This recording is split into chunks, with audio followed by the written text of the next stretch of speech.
આવતી 22 તારીખે રામ મંદિરની પ્રતિષ્ઠા છે.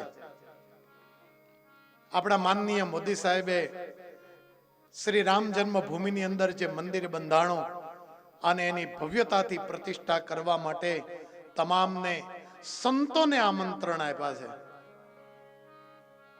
અહીંયા પણ આમંત્રણ આવ્યા છે.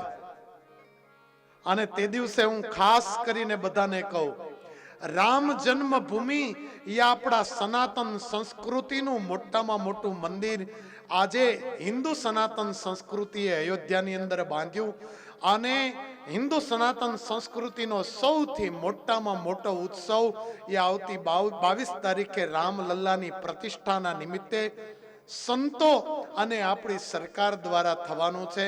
ત્યારે માનનીય મોદી સાહેબે એક આપણને જાહેરાત કરી છે કે જ્યારે રામલલ્લાની પ્રતિષ્ઠા થાય ને ત્યારે ઘરે ઘરે તમે દીવડા પ્રગટાવજો. અને આપણે જો હિન્દુ સનાતન સંસ્કૃતિના સપૂત હોય, સ્વામિનારાયણ સંપ્રદાયના હોઈએ અને આપણે રામ લખન અને રામ સ્વામિનારાયણ કૃષ્ણ બધા ઈશ્વરને માનતા હોઈએ તો રામ જન્મભૂમિમાં જ્યારે રામ ભગવાનની પ્રતિષ્ઠા થાય ને તો ઘેરે ઘેરે દીવડા પ્રગટાવજો, આપણે હિન્દુ હોઈએ તો.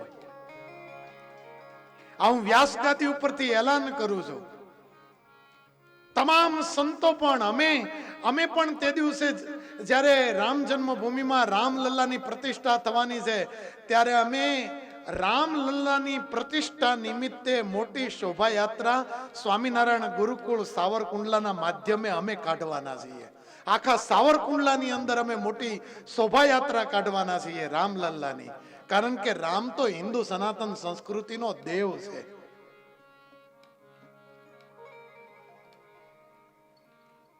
એ રામ ભગવાનની પ્રતિષ્ઠા થાય છે.